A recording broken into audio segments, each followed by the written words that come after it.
Şimdi Mazlum Der'de sadece ayağının bir diğer eşit üyesi, Türkiye İnsan Hakları ailesinin 3 temel direğinden birisi. Mazlum Der'le biz federasyon olarak oldukça iyi bir ilişki ve yakın bir diyalog içerisindeyiz. İki basit örnekle sözü Haşim Bey'e bırakacağım. Birincisi, Soçi etkinliğimize tam destek verdiler. Genel Başkan ve diğer arkadaşlar geldiler. Büyükelçilik önündeki etkinliğimizde kendi pankartları, flamalarıyla yer aldılar. İkinci bir yakın tarihteki örnekte de bu Abhazya Cumhurbaşkanlığı seçimlerinde yaşanan kriz esnasında İstanbul Şubesi'nden avukat görevlendirerek direkt olay anında, olay yerinde olaya müdahale ettiler. Bu tip ilişkilerin biz eğer kültür dernekçiliğinden hak talep eden bir yapıya doğru evrilecekse bize her zaman lazım olacağını düşünüyorum. O çerçevede Haşim Bey de bize bir ufuk turu çizecektir. Sözü kendisine bırakıyorum. Teşekkür ederim. Ben de Mazlum Der camiası adına bütün salondaki arkadaşlarımıza, dostlarımıza saygılarımı sunuyorum. Genel kavramsal olarak bir takım başlangıç yaptıktan sonra konuşmamı sürdürmek istiyorum. Mazlum Der bir insan hakları örgütü, insan hakları ve mazlumlar ile dayanışma derneği. İnsan hakları dediğimiz zaman bugün gelinen noktada hemen ilk tanım olarak çok basit bir şekilde insanların insan olarak bir insanın doğması ile evrensel hakları elde etmiş olması ifade ediliyor. Sadece ve sadece doğumla elde edilen haklardır insan hakları. Evet, 1948 yılındaki İnsan Hakları Evrensel Beyannamesi'nde bu haklar daha geniş bir şekilde sayılmış, özellikle ikinci maddesinde daha net tanımları yapılmış. Fakat insan hakları konusunda elde edilen bir takım kazanımlar bugüne kadar gelindiğinde çok büyük tarihsel süreçlerden, çok büyük hak ihlallerinden sonra elde edilmiş ve çok büyük tarihteki büyük katliamlar meydana gelmiş. Bunlardan sonra verilen birçok mücadele sonrasında bu hakların elde edilmiş olduğunu görmekteyiz. Kısaca bu bir kültürü açısından şöyle tarihi çeşitli anekdotlar çizmek istiyorum, ifade etmek istiyorum. Geçmişten insan hakları bağlamında olayları, bir takım şeyleri hatırlatmak mahiyetinde. Öncelikli olarak ben şahsen peygamberlerin mücadelelerinin ta ilk insandan itibaren günümüze kadar temelinde bir insan hakları mücadelesi olduğu şeklinde değerlendiriyorum. Mesela işte Hz. Musa'nın Firavun'a karşı mücadelesi, Hz. İsa'nın Roma İmparatorluğu'na karşı mücadelesi bu bağlamda mutlaka değerlendirilmesi gerekir. Yine Muhammed Peygamber'in aynı şekilde Mekke oligarşisine karşı vermiş olduğu bir mücadele. Bunların hepsini insan hakları bağlamında değerlendirmek gerekiyor. Özellikle Mazlum Der'in kimliği açısından bu son ifade etmiş olduğum dönemle ilgili kısaca bir perspektif çizmek istiyorum.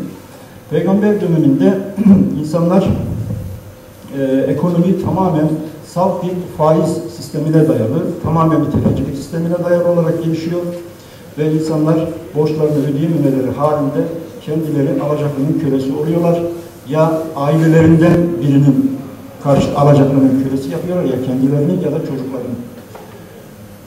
Aileler, ana babalar çocukları yarın ileride bir alacaklının pis nefsi arzularının tatmini vasıtası olmasın böyle bir durum, çünkü ekonomik yapı tamamen buna meyilli, böyle bir şey oluşturmasın diye çocuklarını o onursuzluğu yaşamamak için kız çocuklarını özellikle diri toprağa gömüyorlar. Böylesi bir ekonomik sistem geçerli. Öyle bir ortamda Muhammed Peygamber ve arkadaşları böyle bir mücadeleye, bir insan hakları mücadelesine, bir özgürlük mücadelesine, daha o dönemde söz konusu değil ama bugünkü anlatımlarıyla bir sömürünün, daha doğrusu emperyalizmin, kapitalizmin mücadele karşısında olarak bir mücadeleyi gerçekleştiriyorlar. Şimdi tarihimizde de tabii daha sonraki dönemlerde İşte özellikle 18. yüzyılın sonlarında başlayıp devam eden sanayi devriminden sonra biliyorsunuz işçi haklarının, işçilerin yapmış olduğu bir takım örgütlenmeler ve mücadeleleri var. Çünkü makineleşmenin, buharın ortaya çıkmasından sonra insanlar uzun bir süre çok kalitesiz ortamlarda çalışmaya başlıyorlar ve böyle olunca da bir hak mücadelesi içerisine giriyorlar, örgütleniyorlar. Daha sonraki dönemlerde biliyorsunuz bugünkü feminist hareketlerin belki başlangıcını oluşturacak şekilde ucuz iş gücü olarak kabul edilen kadınların bir kadın hakları mücadelesi var. Çünkü aynı makinelerde erkeklerin yerine istihdam edilerek daha ucuz bir şekilde çalıştırılıyorlar ve bunun bir mücadelesiyle de kadın hakları mücadelesi böylece başlamış oluyor. Tabii ki yakın tarihimizde özellikle Kızılderili soykırımı, Afrika'daki Afrika kölelerinin Amerika'ya götürülüp satılması, orada çalıştırılması, bu şeyleri dikkate aldığımızda bunların anekdotlar olarak ifade edilmesi gerekiyor insan hakları tarihinde. Ama tabii daha sonra özellikle 1. 2. Dünya Savaşı'ndan sonra hak ihlallerinin çok yoğun bir şekilde gerçekleşmesi sonucunda 1948 yılındaki insan hakları evrensel bildirgesi yayınlandı. Türkiye ülkemiz açısından düşündüğümüzde biliyorsunuz Türkiye Cumhuriyeti Devleti Osmanlı sonrasındaki bir Osmanlı artığı olabilecek olan bir, böyle ifade edilebilecek olan bir devlet. Ama yepyeni bir politikası var. Nedir bu politika? Yeni bir ulus devlet yaratmak, yeni bir ulus yaratmak. Bu yeni ulus tamamen Batı değerlerine yönelik, layık ve kendisince çizmiş olduğu bir Türk kimliğine sahip.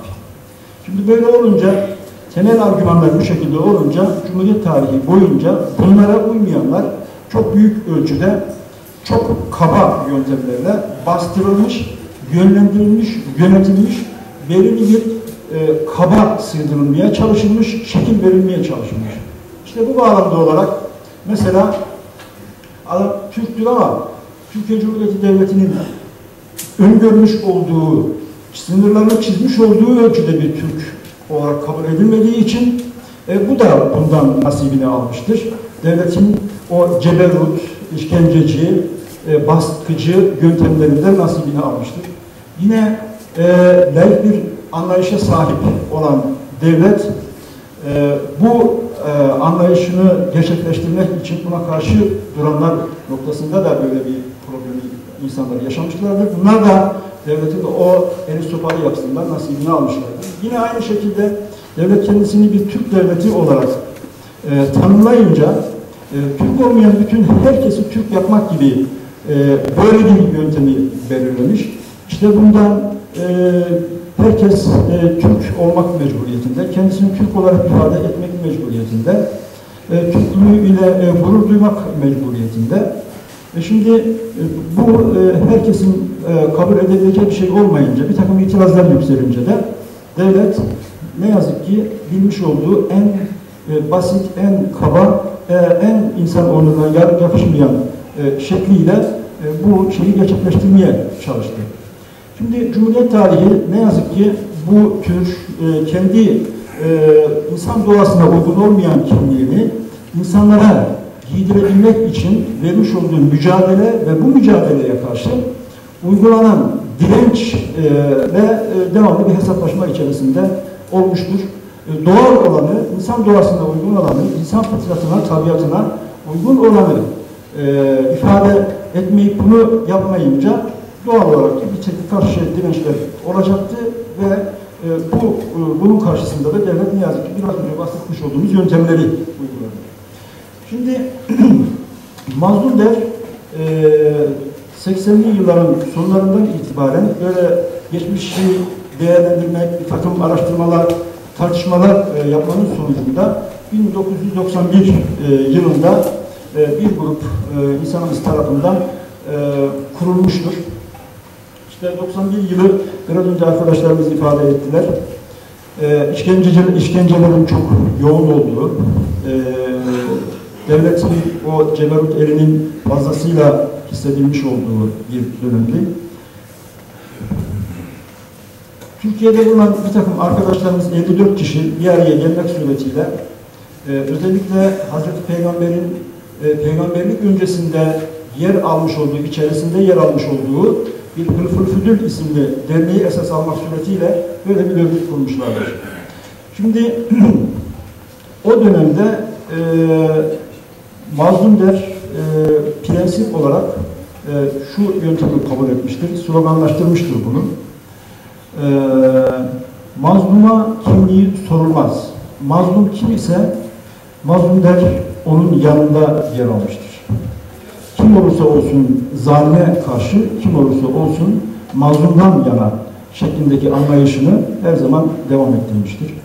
O dönemlerde çok yoğun olarak 90'lı yıllarda Türk kimliği üzerinde büyük baskılar meydana geliyordu ve Mazlum Der özellikle bu noktada birçok tehlikeyi göze almak suretiyle içerisinde çok yoğunluklu, büyük ölçüde Türk kimliğine mensup olmayan arkadaşlarımız da olarak bu kimliğe yapılan haksızlık, mücadele konusunda ciddi bir şey yapmıştır. Gayret içerisinde olmuştur. Bu kimliğe yapılan baskıların kaldırılması, bunların dile getirilmesi, ifade edilmesi noktasında. Çünkü biraz önce Öztürk Bey de ifade etti. İnsan Hakları Dernekleri özü itibariyle bağımsız olmak mecburiyetinde. Memurlaşan bir takım yerlere bağlı olan insan hakları örgütlerinin özgür bir şekilde gerçekten insan hakları mücadelesi vermesi zaten beklenemez. Doğru değil. Mazlum Der'de sadece ve sadece üyelerine, gönüllülerine yaslanan bir dernektir. Sadece gönüllülerine yaslanan bir dernektir. Ve bunun dışında kimseyle herhangi bir şey yoktur. Zamanı gelmiştir, yeri gelmiştir Mazlum Der, işte filancanın adamı diye düşünülmüş, geri gelmiştir, tam onun karşıtı diye ifade edilmiştir. Sebebi, çünkü hak, doğru neyse onun yanında olmaya özen göstermiştir. Hemen vaktim çok az olduğu için bir takım faaliyetlerimizden de bahsetmek istiyorum. Şimdi Mazlum Der sadece ülkedeki, Türkiye içerisindeki olan olaylarla, hak ihlalleriyle mücadele etmeyi düşünen bir dernek değildir. Bu yönde faaliyet göstermemektedir. Bunun dışında özellikle Suriye'deki olaylarla çok yakından ilgilenmiştir. Mısır'da meydana gelen olaylara çok yakından ilgilenmiştir. Mısır'da yapılan darbeye karşı organizasyonlar yapmıştır, mitingler yapmıştır. Suriye konusunda özellikle şu hususa dikkat çekmiştir. İlk günlerden itibaren Suriye'nin bir batağa saplanma şeklinde olabileceğini, Suriye'nin arkasında çok büyük bir güç olarak Rusya'nın olduğunu özellikle dikkatini çekmiş ve burada bu nokta nazara dikkate alınmadan bir çözümün Suriye'de olamayacağını daha önceden ifade etmiş. Bugün gelinen nokta Mazlum Der'i doğrulamıştır. Şimdi bunun dışında Doğu Türkistan'da meydana gelen cinayetler, katliamlar bunları ifade etmiş. Mazlum Der çok önemli konularda raporlar, ulusal ve uluslararası konularda raporlar sunmuştur. Doğu Türkistan raporu, Suriye raporu, Mısır raporu, Afganistan raporu, birçok düşünce, ifade özgürlüğüyle ilgili raporlar, bunları kitaplar haline getirip yapmış, baskılar halinde okuyucularımıza sunmuştur. Bunun dışında yine önemli ölçüde Öztürk Bey ifade etti, aynı mahiyetinde faaliyetler yapılmaktadır. Uluslararası özellikle örgütlerle bağlantılı olarak işbirliği halinde Türkiye'deki insan haklarının engellenmesi konusunda böyle bir çabamız devam etmektedir. Şimdi konuşmamız süremiz sona ermiş olduğu için son olarak da bir çağrıda bulunmak istiyorum. Özellikle genç arkadaşlarımız Mazlum Der Camiası Mazlum Der Camiası nedeniyle yönünden kendilerini özellikle derneklerimizde görmek istiyoruz. Mazlum Der'in şu anda 30 tane tüm Türkiye çapına yayılmış olan şubesi var. Genel merkezimiz yine buraya yakın bir yerde. Hem genel merkezimize hem şubelerimize gelmek, insan hakları ile ilgili bilgiler almak, seminerler gerçekleştirmek, hatta her il yapmakta olduğumuz insan hakları okulumuz mevcuttur. Böyle bir faaliyeti de gerçekleştirmekteyiz. Arkadaşlarımızın insan hakları okulunda belirli bir süre bu eğitimi almak suretiyle kendilerine sertifika da verilmektedir. Bu insan hakları eğitimi ile yakından da özellikle ilgilenmeleri hem genç arkadaşlarımızın, tabii bu konuda gayretli, istekli olan arkadaşlarımızın böyle çabalarını da bekliyoruz. Teşekkür ediyorum.